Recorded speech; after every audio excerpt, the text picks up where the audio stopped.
Skyrim is a game that genuinely needs no introduction. Since its release, it has been ingrained in pop culture and the gaming discussion. Gamers have placed it among the greats of all time, a genre-defining masterpiece that everyone needs to experience. Todd Howard thought that meant they should keep releasing it for the next 10 years. With Skyrim turning 10 years old now seems like the perfect time for a confession. I don't like Skyrim. Or do I? Maybe I find a lot to love, but I also complain about the game all the time. Yet, I find myself really enjoying it sometimes, and I think about it pretty often. But when I sit down and play it, it's not really that fun. You see my problem? So, as the game hits its 10th anniversary, let's take a look back and see how it's aged, and if it's really worthy of 15 separate releases, and why I can't decide how I feel about it. Before we get started, I just want to clarify that this is by no means a review of Skyrim. I don't believe I've experienced enough of what the game has to offer to provide a recommendation or a truly thoughtful introspection on the game. I simply want to discuss why I have so much trouble investing myself in the game, yet why I keep returning to it despite that. I also want to clarify that I didn't get to play Skyrim growing up like most of my peers. My parents were pretty strict about game age ratings when I was growing up, so I missed out on a lot of beloved classics from the 360/PS3 era. So, my view of Skyrim is that of someone who had never played the game until a few years ago when I bought a PC. Now, if I had any viewers, I know the comment section on this video would be a war zone, so I'll at least start off with what I actually love about the game, the vibe. The cold fantasy aesthetic is done really well, and the world is built really believably, especially for a 2011 game. The forests feel cozy, but not too safe. The tundras are desolate and unnerving, and caverns and dungeons feel appropriately claustrophobic. Nearly every area in the game just feels right. Roads feel intentional and can be intuitively followed to your next destination. Rivers feel natural, and there's just enough to find around every corner to make every little jaunt exciting. These components play into what I think is Skyrim's biggest strength, its focus on exploration. The world is pretty and enticing, making it fun simply to explore. For my personal taste, this is absolutely the most important aspect of a good open world game, and Skyrim pretty much nailed it. Even a decade later, a lot of games fail to live up to that standard, and while traversal sometimes feels a little dated, I think overall this part of the game has aged really well. Nearly everything else has not. After the initial wonder of exploration has worn off a little bit, you're forced to actually play the game. Combat is at the core of the gameplay, but it is entirely unsatisfying. No matter what approach you take or what weapons you use, the combat just feels a little mushy. It's not unbearably floaty or anything, but it's not as crunchy and cathartic as the tone of the game seems to want to imply. The feedback isn't very crisp, and attacks that look like they should hit, miss, and vice versa. Finisher animations are satisfying, but anything the player actually does boils down to spamming your weapon of choice until the enemy health bar goes away.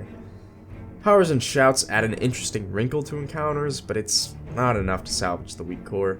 Enemy variety is mostly inconsequential, with only a handful of enemies requiring the player to actually adjust their tactics. The massive skill trees could serve as a chance at redemption for the unentertaining combat, but sadly they miss the mark. Granted, I'm not terribly high level, and I have hardly delved into the perks offered by the skill trees, but from where I am, about 50 hours between two separate characters, the skill trees mostly just seem to offer minuscule stat buffs that make combat ever so slightly less of a chore, but don't make it any more interesting or exciting.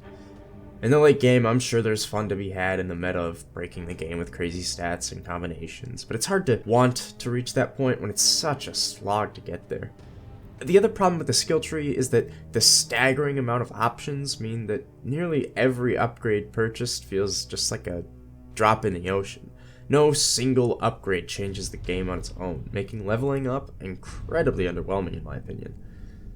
Coupled with the brutally slow pace at which you move through the skill tree, the whole system fails to entice me. It's hard to feel like you're actually making progress because you don't really notice any changes after you unlock a new perk. Poor combat could be forgiven if the other supplementary components of the game made up for it. They don't. The story is a major component of many games, especially in the fantasy genre. Skyrim aims for a low fantasy story of political intrigue fueled by conflict between different factions, all overshadowed by the looming threat of dragons. This setup on its own is pretty solid, however, the execution is, at the risk of sounding harsh, bad. Because of the open-endedness of the structure of Skyrim and the Elder Scrolls at large, every dialogue interaction has to occur in exactly the same way. The camera shifts to the speaking NPC, who delivers their lines emotionlessly to the camera with dated facial animations. Even for 2011. Hardly anything interesting ever happens because 80% of the story consists of me getting up to go grab a drink while exposition drones on in the background. 10% is following NPCs into different rooms at the speed of a snail before they stop in the doorway and stop you from progressing, and the other 10% is actually cool moments where dragons set fire to cities and you're sneaking around the admittedly lamest party in Skyrim. Now, being dialogue heavy is absolutely no sin on its own. Many of the games I've loved in the past are even more intent on spitting out exposition, transforming the player into a watcher, really. The problem is that Skyrim doesn't present the information in an interesting way. The Witcher 3 is notorious for having tons and tons of dialogue, and can draw many comparisons to Skyrim's approach, but I liked it in The Witcher. So what's the difference? Well, the main thing is giving the player something to look at. Shifting the camera between different angles to make it less static and more engaging goes a long way. Great writing and acting are what really set it above in The Witcher, though, but Skyrim's writing isn't necessarily bad, it's just not very interesting or entertaining on most occasions. It's not off-putting in a way that screams inexpertise, but it doesn't draw you in either. And listening to the same 6 voice actors the entire game makes all the characters blend together and feel entirely inconsequential. One key component I've mostly overlooked is that this game released a decade ago. 10 years ago, Skyrim was genre-defining. Despite the bugs and glitches, it was a pretty revolutionary game for the time. Open worlds were much more of a rarity back then, and interesting worlds were even rarer still. More than that though, Skyrim offered freedom and flexibility, pioneering the do-anything, go-anywhere model with a completely open map and the classless character system. Having complete freedom over what stats to prioritize and what weapons to couple them with was really not something games offered at the time. And maybe if I had the chance to play the game at the time, I would have a different opinion of it. But if Todd Howard is going to keep releasing this as a current game, I'm going to judge it like one. As much as I can tear into the game's shortcomings and concretely lay down why I don't like it, I still return to it every so often and almost get hooked. Why? As I mentioned before, the atmosphere is really captivating, and that's definitely part of what brings me back. But I think what really brings me back is actually the mediocrity I've just complained about. Well, some of my complaints may have sounded a bit harsh. At the end of the day, I don't think anything in Skyrim is outright bad. Oh no, this is so wrong. Mostly. I just think every half-good element combines into a meh little soup of a game.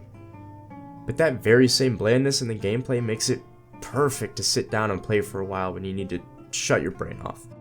Long day of work? Run around Skyrim for a while.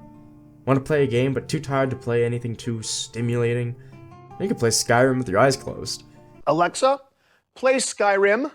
You're level 57 and see a tall snowy mountain. Climb it. For me, Skyrim is one of my go-to games on a rainy day when I just want to cozy up with some blankets and tea and pass a few hours just reveling in atmosphere. And it's these play sessions when I love Skyrim. For a cold fantasy world infested with monsters and murderers, Skyrim is remarkably cozy. It's my perfect nothing game. The problem is, I don't want a game to be a nothing game all of the time. If I'm feeling more energetic or want to sit down and really grind some progress out, Skyrim almost never satisfies me. Whereas most of my other favorite nothing games are either deliberately trying to be nothing else or have deeper systems that can be really engaging if you're in the mood for them. Despite these other, in my eyes, better options, I still keep returning to and thinking about Skyrim.